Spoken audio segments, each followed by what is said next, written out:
तरतीब चल रहे टैक्सी स्टैंड, बस स्टैंड और जो वहाँ पर लोगों ने तमाम प्रकार के अवैध पार्किंग स्थल बना दिए गए हैं, यह भी है। और शहरी क्षेत्रों में या नगरीय क्षेत्रों में या सड़क के किनारे जो बस्तियां हैं, वहाँ पर अतिक्रमण भी इसका कारण है। इसलिए संयुक्त रूप से इस पूरे कार्यक्रम को केवल परिवहन विभाग का कार्यक्रम नहीं है, हमने इसलिए गृह विभाग को इसकी ओवरऑल मॉनिटरिंग करने की जिम्मेदारी दी है। गृह विभाग पीए सिस्टम के साथ साथ ट्रैफिक पुलिस को भी ठीक करेगा। ट्रैफिक पुलिस के साथ ही हमारे यहाँ अगर कोई अवैध रूप से वाहन सड़क के किनारे खड़ा कर रहा है किया है तो वहाँ पे क्रेन जाकर के उस वाहन को सीज करने और उसके खिलाफ कार्रवाई करने के लिए भी हम लोग सेकंड उसमें आगे कार्रवाई आगे बढ़ाएंगे। परिवहन विभाग की जिम्मेदारी इसमें बहुत महत्वपूर्ण हो जाती है। आपने भी गाजियाबाद की दुखद घटना देखी होगी जिसमें स्कूली बस से एक बच्चे का सिर बाहर होने के बाद 11 वर्ष के उस बच्चे की दुखद मृत्यु होती है। दुखद मृत्यु के बाद जब बस का फिटनेस के कागज मांगेगा तो उसकी फिटनेस ही नहीं थी।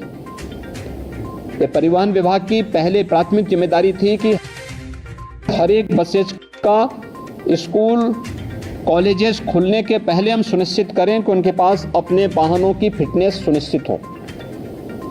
लापरवाही हुई, उसमें जवाबदेही भी तय की गई। परिवहन विभाग को इस बात को सुनिश्चित करना होगा कि सभी प्रकार के बसेज का, ये स्कूली बसेज हों, प्राइवेट में कॉन्ट्रैक्ट कैरिज में चलने वाली बसेज हों या फिर परिवहन विभाग के साथ संबद्ध बसेज हों या फिर उत्तर प्रदेश परिवहन निगम के द्वारा संचालित वाहन हो या ट्रक हो, 4 व्हीलर हो, 2 व्हीलर हो, इनको नियमित रूप से इनकी चेकिंग करना और ट्रैफिक के नियमों का पालन करवाने की व्यवस्था इनसे सुनिश्चित करना, यह परिवहन विभाग सुनिश्चित करें। उनकी जो फील्ड में तैनात जो भी उनके अधिकारीगण हैं वे इसको सुनिश्चित करवाएं। पुलिस की मदद भी लें, ट्रैफिक पुलिस की मदद भी करें।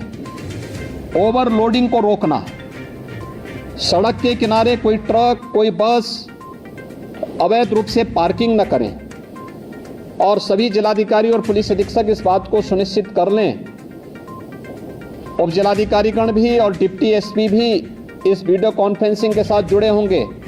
वे इस बात को नोट करेंगे किसी भी सड़क पर, वह हाईवे हो, स्टेट हाईवे हो, एक्सप्रेसवे हो, जिला मार्ग हो, नगरीय चौराहा हो या कोई भी अन्य स्थल हो, अवैध bus stand, taxi stand, 3 wheeler stand, rickshaw stand या कोई भी इस प्रकार की अवैध गतिविधि नहीं चलनी चाहिए।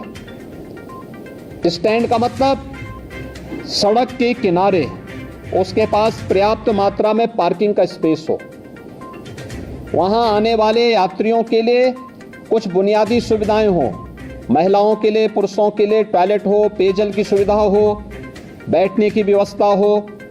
तो कोई व्यक्ति स्टैंड के नाम पर तब वहां पर प्रशासन से अनुमति लेकर के तब तो स्टैंड की फीस वसूल कर सकता है।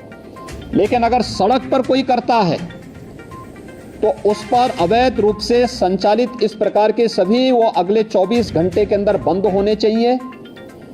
बंद होने के साथ ही हमें सुनिश्चित करें कि अगर कोई व्यक्ति इस तरीके के उसको करने का अभ्यस्त है तो उसमें एफआईआर लॉन्च करके, गैंगस्टर के अंदर एफआईआर लॉन्च करके उसमें फिर हमें उसकी पूरी संपत्ति को जब्त करना चाहिए। उसने इस प्रकार के अवैध वसूली से जो पैसा कमाया है वह राजकोष में वो पैसा आना चाहिए।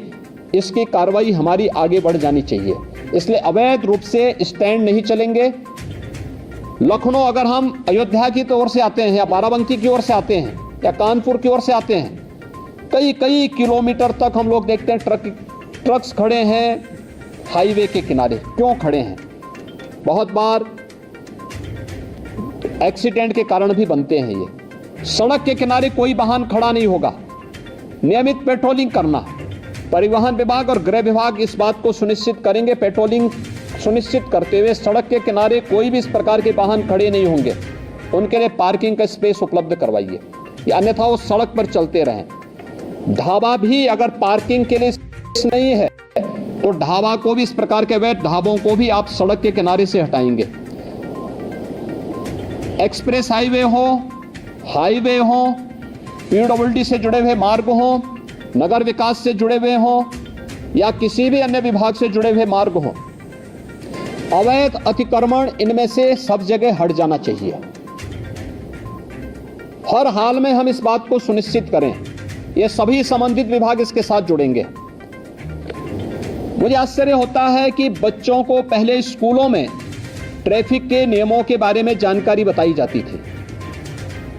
आज ये सभी चीजें पाठ्यक्रम से एक प्रकार से नदारद सी हो चुकी हैं। मैंने प्राथमिक शिक्षा, माध्यमिक शिक्षा, उच्च शिक्षा, इन सभी से मैंने कहा था कि हर जनपद में प्रधानाचार्यों की ट्रेनिंग का एक कार्यक्रम,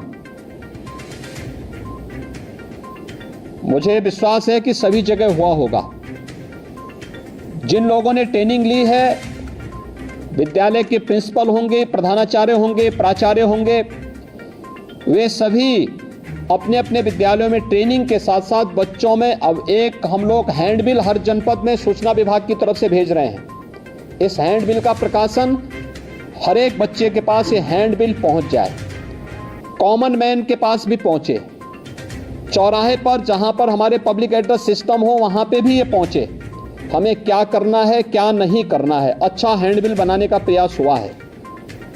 बच्चों को बताने की व्यवस्था, उनको स्कूल में बताना, हम सड़क पे चल रहे हैं, हमें कैसे चलना, पैदल चल रहे हैं, कहां से हमें सड़क क्रॉस करनी है, हम टू व्हीलर में जा रहे हैं, हमें किन नियमों का पालन करना है, हम फोर व्हीलर में चल रहे हैं, हमें किन नियमों का पालन करना है, हमें टू व्हीलर, फोर व्हीलर या सड़क पे चलते समय मोबाइल फ़ोन या ईयरफोन का इस्तेमाल करना है, नहीं करना है, इसके लिए क्या सावधानी बरतनी है। ये सभी चीज़ें सामान्य जानकारी है।